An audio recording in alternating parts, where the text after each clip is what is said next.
there's nothing we can do. You think you're special just because you have boats? All-time line reading. All-time line reading.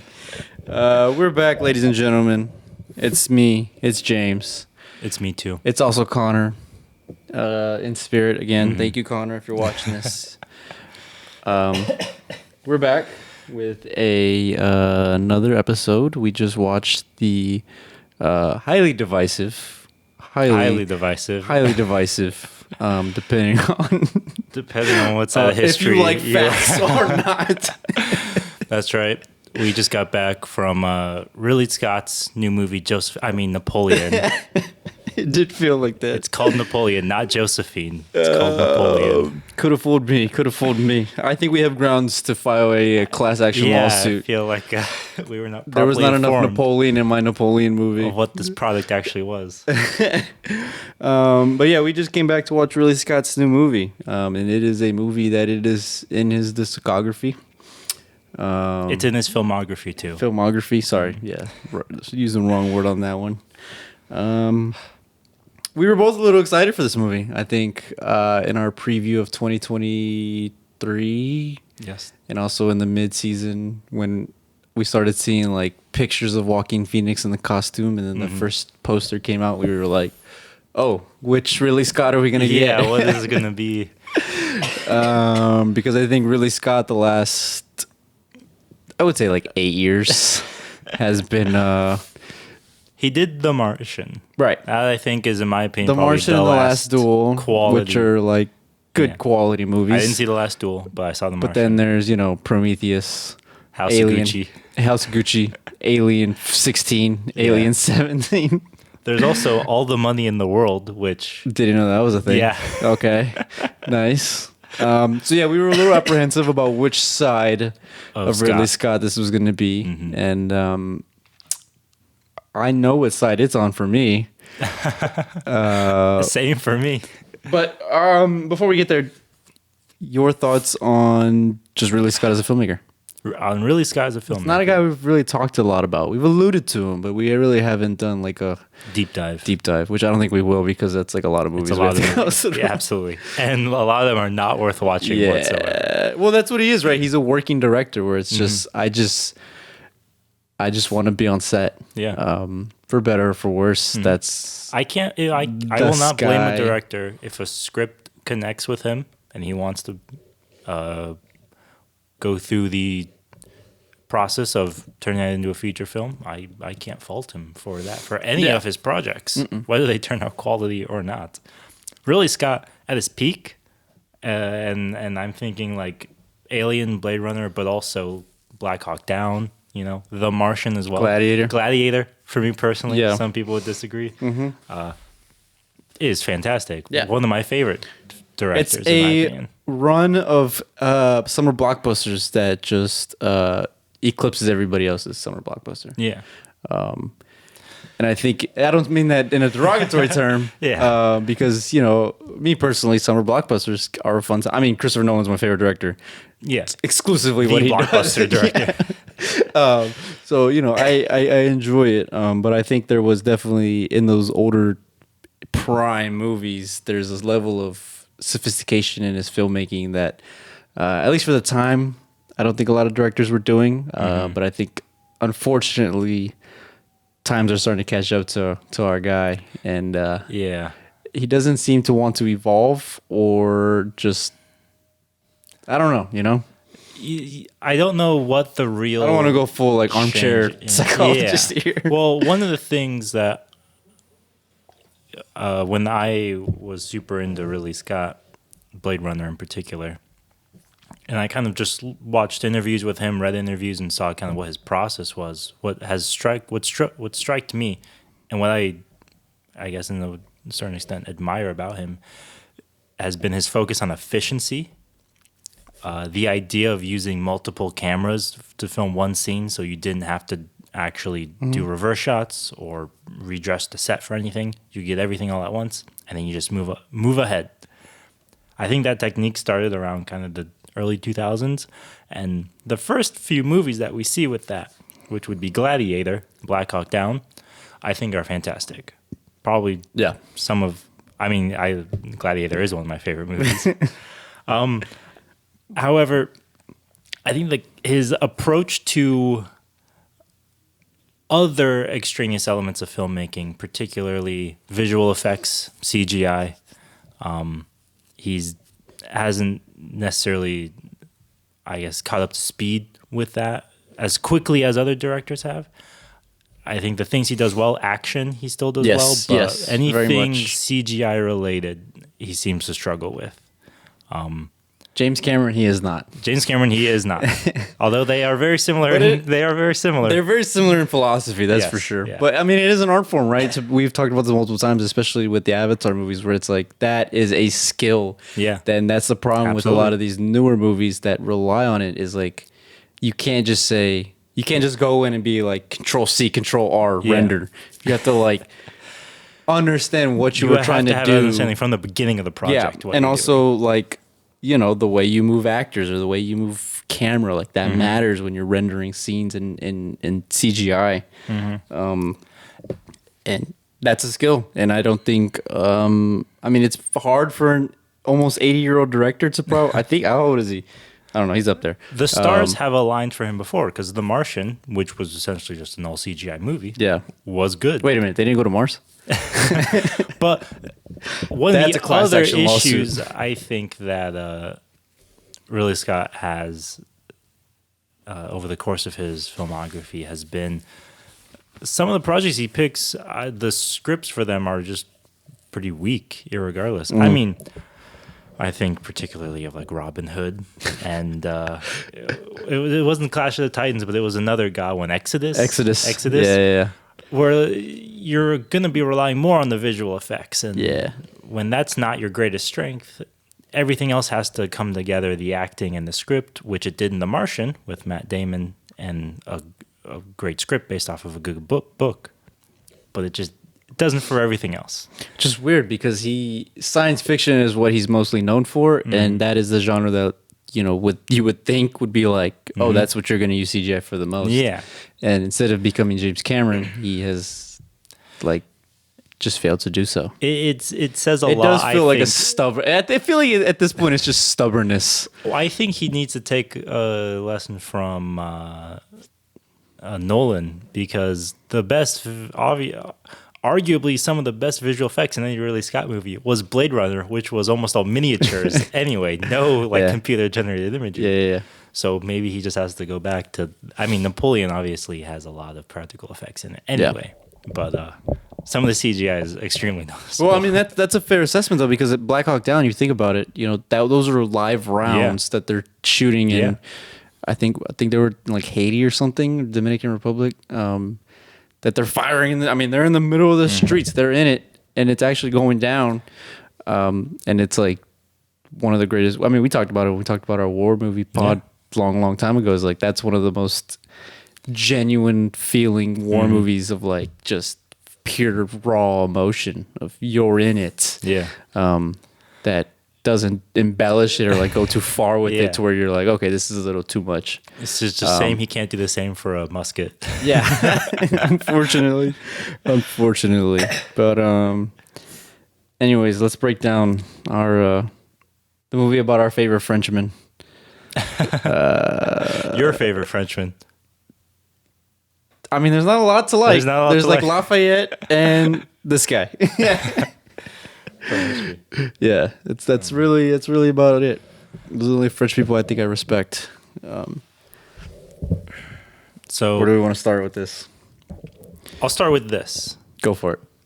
When we left the theater, I told you that about 30 minutes into this movie, I kind of got an idea of what I was feeling about the acting, the script, the directing, everything about this movie. That didn't change from that point onwards. For the other 2.5 hours, my feelings did not change. Yeah. And what I felt immediately was the script was not bad. Ridley Scott was not the director for it. Okay. I think all the action scenes, all the historical battles, in the context of this movie, We just pissed off Dan Snow. in my opinion, are fine. Yeah. And that's what Ridley Scott does well. Yes. It's the character moments, the drama between Napoleon and his advisors or the other consulates and the other emperors of other empires, or between Napoleon and Josephine. Those moments leave a lot to be desired for me. Yeah. And I feel like if you kept the script, but you had a director who just had a sharper knife, I guess, when it came to interpersonal relationships. Like knowing how to direct an actor. Yeah, not just knowing how to direct an actor, but things like blocking those scenes to begin with, you know? Like, it felt like he just, the drive for an efficient approach to filmmaking, I feel like he took more of just a large swath across the script rather than focusing more on, you know, having almost a tighter grip on how these scenes are supposed to come across in terms of composition and acting, the actual overall look of the scenes, the aesthetic of them, color choice. I don't know. That was how I felt, and it didn't change out the rest of the film. That's a fair point, because the way I would disagree with you if it was a movie that where it was like, okay, we're just doing Napoleon's biggest battles, like the History Channel, but like $100 million budget version of that. It was like, all right, that's fine, you know, because that propels a plot. You know, we could do like a streamlined It's version been of done that before anyway. There's a million of war movies that do that, but this movie is almost wants to be character driven. Yeah. It's just Ridley Scott's limitations as a character director. Yeah. Just rear its ugly head, because what do you think is the most compelling character that he's ever created? Like, you know, Thelma and Louise. That's where I was gonna go with it. Like, when Thelma and Louise, by the way, good movie, but when Thelma and Louise are your most compelling characters that you've ever done, and out of like 52 movies that you have, or 31 movies that you have directed, 31, 51, 52, I don't know, some IMDb's messing up on out me. of a 3-decade-long career. Yeah, let's say it that way. One film comes to mind. About compelling characters. Yeah. It's like, we could have had somebody else. And that makes me think that they chose Ridley Scott as more of a, like a selling point. Yeah. More or less. I can see and that. less of a, like, we're going to create a high art. Which is sad, because I think Napoleon, I mean, I remember we talked about this at some point, that a Napoleon movie would be one of the historical figures that I think would lends itself well. Just because you have like his inner conflict, his conflict with his wife, his conflict trying to rise through the aristocracy system of aristocratic system of France at the time, and then also when he becomes emperor, there's like the conflict with other nations. Like, there's just a whole lot going on with Napoleon. And that point has already been made by the fact that that is already a white whale to begin with, because of Stanley Kubrick's unproduced Napoleon script, which when I first heard that there was going to be a Napoleon movie, I was like, that's going to be it. Hollywood is finally going to tackle that Napoleon script. Napoleon is to history what Dune is to books. Yeah. And when I heard it wasn't going to be that, I thought, okay, interesting. If you found another way to do it, do it. It was also going to be a TV show on Showtime, I think, or HBO. But nevertheless, this is what we got. There's just so much they missed. That's my biggest problem. Forget historical accuracy. I'm not a historian, so I don't like get. We aren't going to go into those details. Yeah. But like, when you're missing main character motivations, and like the reason Napoleon is the way he is because who he was as a child, and like his mom was like a whore who basically just like threw him out to the trash and stuff like that, and like that's why he has this giant chip on his shoulder. It's kind of like, I feel like that's a major character motivation that we didn't even like touch on, and I'm like, what are we doing? Like, why am I watching Josephine sit there, you know, getting railed the 5th time in a row? It's like, where is the actual movie? That's why I think a lot of it comes down more to its presentation. because what the script was trying to do, almost like a compare and contrast between his personal life and his control of France. If you look past everything from shot choices, cuts, cinematography, you can see what the script was trying to do. Yeah. That's why I say I don't think the script is actually bad. No, I don't think so either.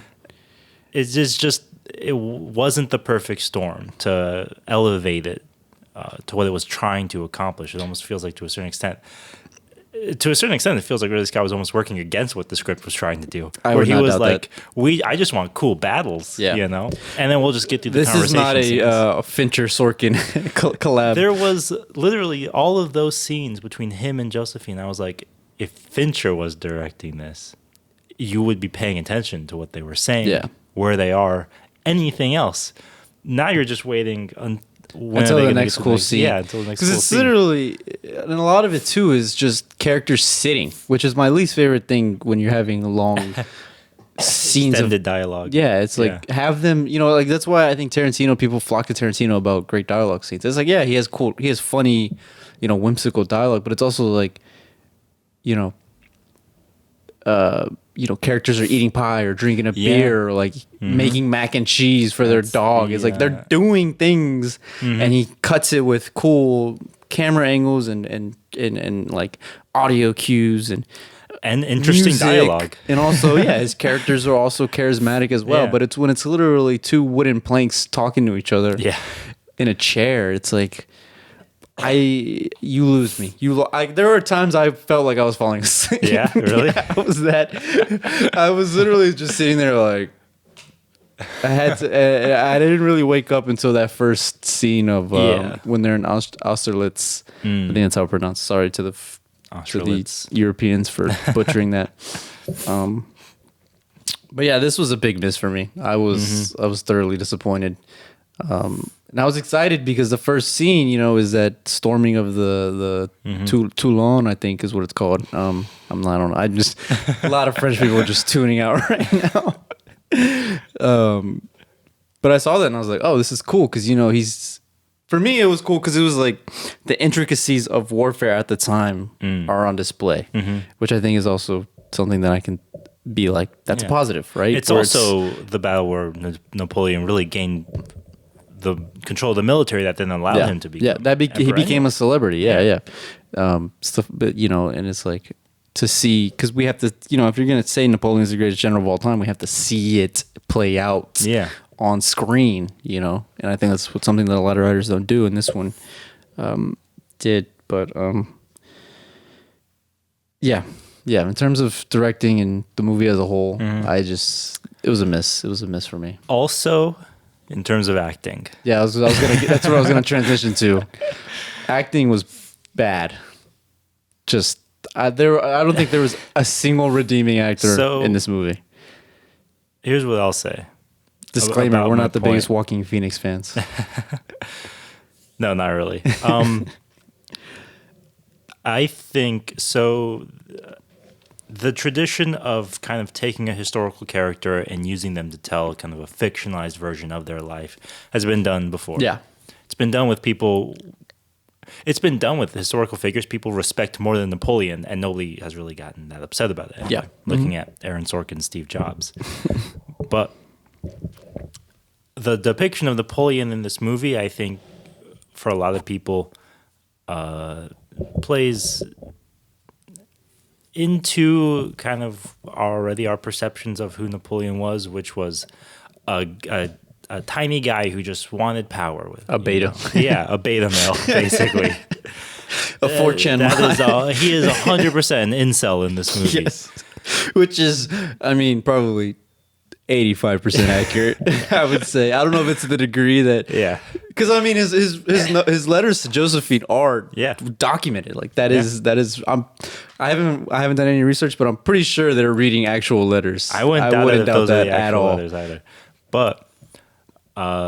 once again, when I say that it feels like they're kind of working against what the script is trying to accomplish, Joaquin Phoenix's version of that version of Napoleon is is just not fun to watch, or not engaging, I should say. The, masked exterior but turmoil inside doesn't come across. It's just a guy who can't read his lines with any inflection, basically. Yeah. And you get incredible line readings, like you think you're so special just because you have boats, which I'm sure he really felt about the British Navy, but nevertheless, what? Yeah, there were definitely times where I was like, what? Yeah. There were, one of the things about Ridley Scott that I respect about any of his movies that I've seen is that he in a weird way doesn't really have a sense of propriety about the quality of, whether his characters are upstanding characters or not, or whether a line of dialogue is, anachronistic, or, a character like Napoleon would probably get angry and say something like that. He has bad manners. Yeah. Nevertheless, the way in which lines like that are delivered matters. If what is being said is just, dialogue to have dialogue. I don't know. It's, yeah. You have to have your protagonists be likable. They don't necessarily have to be morally good, but they have to be likable for us to, care about the movie, right? Because you think about every movie that has a bad guy in it as the protagonist. Mm-hmm. They're charismatic. They're charismatic, right? They're people that we can be like... They're fun to watch, at least. Yeah. They're cool, right? For lack of a better word. Mm-hmm. And Napoleon in this movie is not that, which does not lend itself well when you're trying to entice people to go watch your 2:40 movie, 2 hour and 40 movie. Well, I think, too, you can have an uncool protagonist. He's just, when the actual actor giving the performance just doesn't feel engaged with that character, then the audience won't be either. Yeah. And whosever decision it was, we're blaming Joaquin, but it might have been Ridley Scott's as well. Just Joaquin Phoenix just didn't do a good job. Just couldn't read lines in an engaging way that felt genuine. Couldn't stare at another person in a way that felt like they were actually looking at someone. There are multiple scenes where he sits across from Josephine and stares at her, and it's like head empty, no thoughts. Yeah. I'm like, he's making his acting look effortful. Yeah. That's a good description. Yeah. It's like some actors, you can just tell they can get stuff across just with their eyes. Yeah. I feel like Ridley Scott said, do that. And Joaquin Phoenix was like, I guess I got to figure out how to do that. And he was just like... Which is funny because there is a well-publicized journal or article that said, Joaquin Phoenix walked into Ridley Scott's office and was like, I don't know what the fuck I'm doing. And they're like, my guy, we shoot in 10 days. So I guess they had a long meeting before the first day of the shoot of, who Napoleon is as a character. Which... like I said, if you look past everything and you just look at the script, it's there. Yeah, and there's something there that could be really, really good. Because I think the idea that Napoleon did everything for Josephine is true, and it is a central theme of who Napoleon is as a person. He did it all for love. Mm-hmm. The problem is it's just not flavorful. It's cold. It's just not. There's nothing enticing there for us to learn about or to care about. I guess. Even a conflict that would seem as elementary to write as guy who wants power has fatal flaw that prevents him from getting all his power is completely fumbled in this movie with his relationship with becoming emperor and failing to be a good husband. There is no conflict outside of the actual conflicts. The armed conflicts. He gets everything he wants. He comes back from Elba, which, by the way, I was really excited because that was it's just the most bizarre his story in history. Yeah. The fact that he's just like, all right, I'm on a boat and I'm back in France. Yeah, seriously. What the fuck? How? But yeah, even when he comes back from Elba, he's just like, all right, join me. And they're like, all right, let's do it. They're like, cool. It's like 10 minutes later, it's like, guys, Napoleon's back on the throne. It's like, what are, like, I don't know. If we're going to embellish, let's at least embellish for the sake of storytelling. Yeah. What can you It do? really just felt like a Napoleon's greatest hits. Was what we were watching. Where it's just like, let's just take the best parts of his story and put them in the background of this Josephine and Napoleon story. That's the issue with this movie, though, is because in the script, they don't do that. This story, like, condemns Napoleon as a bad guy. And yet, Which is weird because the way it's marketing, filmed, the marketing Yeah. is like, is he a bad guy? that's what I'm saying. Everything else is working against what the script was trying to do. Napoleon wasn't a bad guy. He just wasn't a bad guy. Yeah. He just wasn't a good guy, you know? Yeah. He's one of the most morally great. Napoleon, I would love to have you over for dinner. I really would. Yeah, if you want to come on the pod, let us know. We'll let's set the record straight for you, dog. But I don't know because I think he's one of the more like. I'm sitting here. There's just so much stuff I could unpack. I could sit here for like 3 hours and I'm unpack sitting this. here staring at the poster for this movie, and the tagline is, "He came from nothing, he conquered everything." Yeah. Only one of those promises is fulfilled in this movie. We never see. Him conquering everything. We don't even see him coming from nothing. It's talked about. So really, but we just saw nothing. don't Is, see his name, anything. is he even Napoleon? This movie should have been called Josephine. Oh my god. Yeah. Yeah, because I mean, to me, the more interesting thing was, for me, what I wanted to see was his conquests.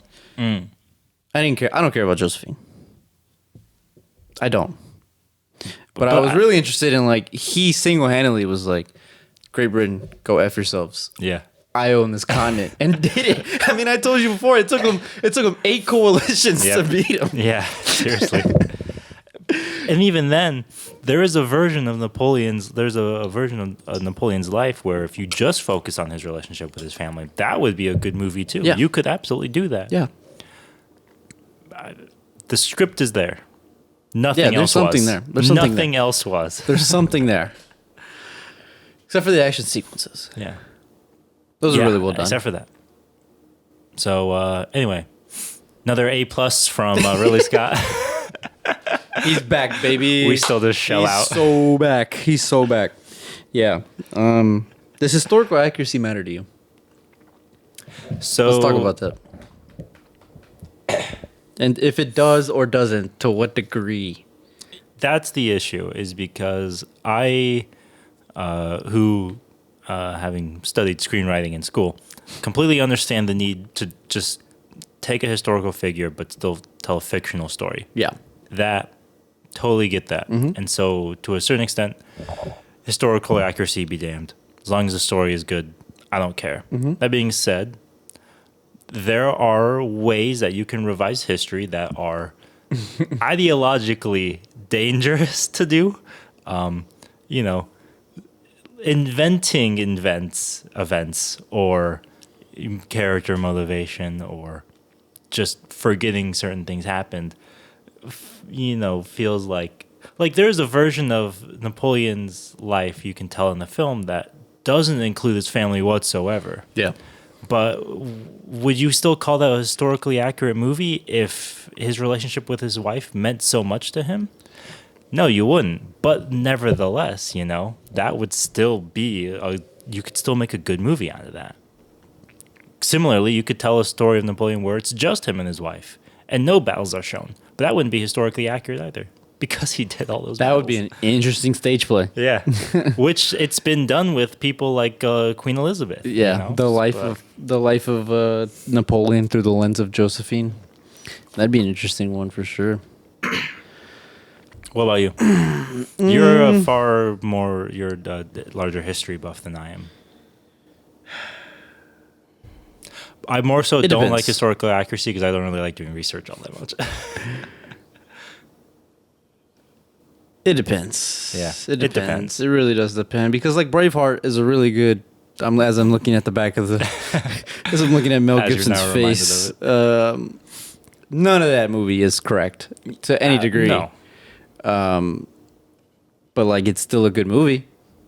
Same thing you say for Apocalypto. You could say that for The Social Network, Yeah. where none of, you know, The characters' names are accurate. yeah, that's literally like there was no Rooney Mara character at all. I think he was married to his now wife or dating his now wife for like 15 years before that movie came out.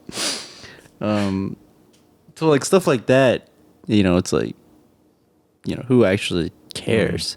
But I think my problem is it, and you've kind of alluded to it, is when you just embellish the soul of who the person is and the idea of the person. I think is when I start to get a little in terms of this movie, I mean, I can also see both sides of it, right? Where it's like,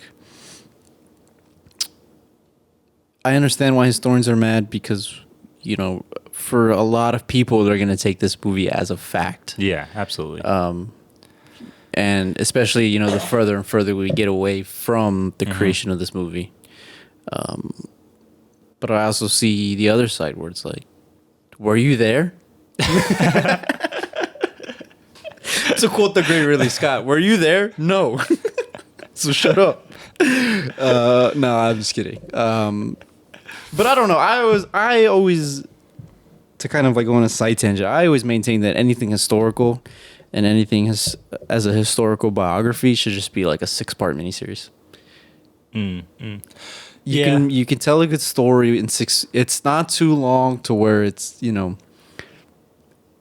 5 seasons or whatever. You know, it's like 6 hours, plenty of content.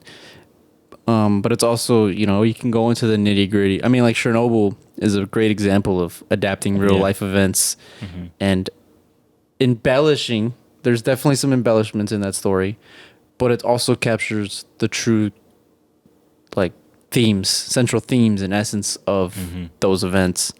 And a more streamlined process for us to interpret. And then if you want to, go ahead and start researching more and more post watching the movies.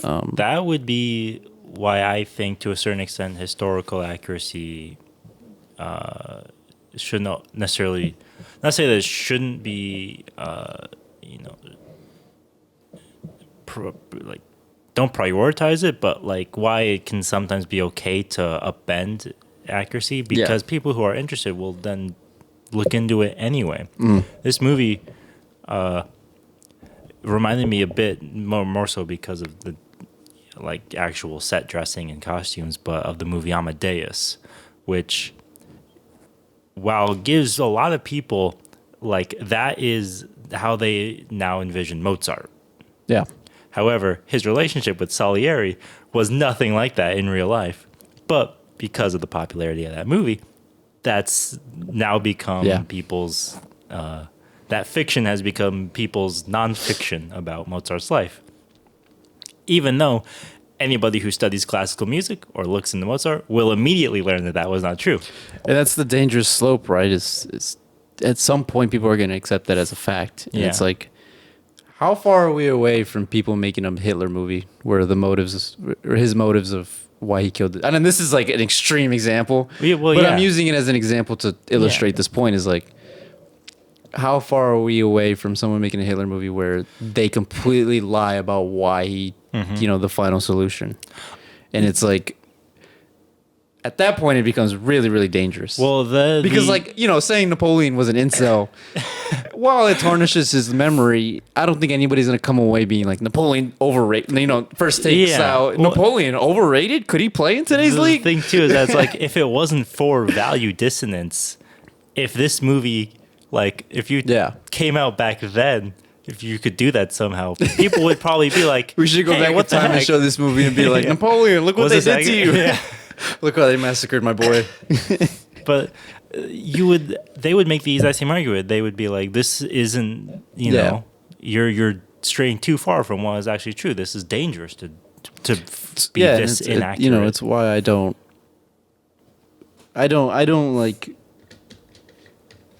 fault either side for having the stance that they do. You know, I'm just like, I'm in the middle where it's, well, like for me personally, it's just, I know that I'm gonna go and I'm gonna read Wikipedia for like 6 hours. Yeah. I'm gonna hit all the links. I'm gonna do all that. So like for me, I know what the truth is gonna be, and that's fine. But for a lot of people, that's just not gonna be the case, and that is something that we should be worried about. I don't know, because the thing too is, I think a lot of directors and writers, they use that excuse of, oh, well, we just want to tell a good story as an excuse to just not do research, and I mean, like, a great example of being extremely accurate, maybe to like the 95th percentile, 95% is Midway. Yeah.